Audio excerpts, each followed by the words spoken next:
Sinimulan ng markahan ng mga otoridad ang mga lugar at estruktura sa Taguig na nasa ibabaw ng West Valley Fault. Sa harap ito ng babala ng PHIVOLCS na sakaling gumalaw ang 70 kilometrong fault line ay aabot sa libo-libo ang masasawi at masusugatan.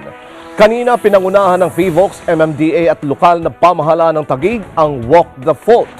Si Gerald Ranyes sa detalye.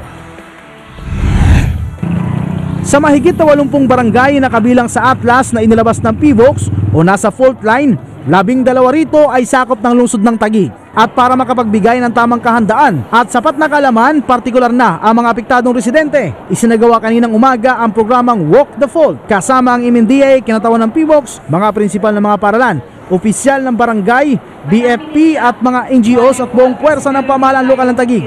Nagsagawa muna ng information campaign sa covered court ng barangay Pinagsama. Ipinakita at inilarawan dito ang mga posibleng mangyayari kapag tatama na ang lindol sa mga lugar na kabilang sa mga West Valley Fault. Dahil dito, inilatag ng lokal na pamahalaan ang kaukulang kaparaanan para maging handa ang lahat. Dahil tiyak na libo-libong establisamento ang mapipinsala. Kaya inaalam na at inihahanda na nila ang mga resources kung sakaling mangyayari ito. Nakapaloob dito ang mga ospital, gasoline station, grocery store, bigasan at iba pa para sa agarang supply ng tulong at mga pagkain. Nilakad ng grupo ang isang barangay upang ipagbigay alam sa mga residente na dapat seryosohin at huwag ipagwalang bahala ang mga ibinibigay na babala. Kasabay rin ito, minarkahan ng MMDA gamit ang steel plate at rubber paint na nakatatak na West Valley Fault.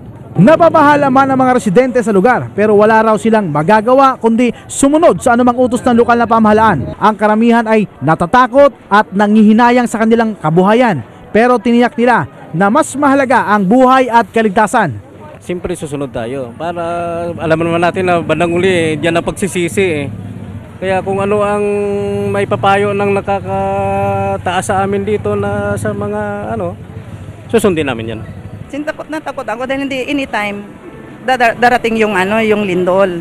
Siyempre nanghihinayang ako sa bahay ko yan ang source of income namin. Wala kaming magagawa pag yun talaga kasi malapit kami sa fault line. Nakahanda naman yung City Engineering Office para sa assistance na kakailanganin nila pagdating sa intervention, pagdating sa structure ng kanyang bahay, yung structural integrity ng kanyang bahay. Ngayon pa lang kaaga, kung may magandang naidulot itong pagbibigay natin ng impormasyon sa kanya, iyon ay ang nalaman niya na directly talaga may hit yung bahay niya at ito ngayon ang magdudulot sa kanya ng iba yung paghahanda. Nakatakdang tatakan ng MMD at PHIVOLCS ang lahat ng kabilang sa West Valley Fault. Ganun pa man, kahit wala pang eksperto ang makapagsasabi kung kailan magaganap ang The Big One, mas mabuti na palaging handa. Gerald Ranyes, Eagle News.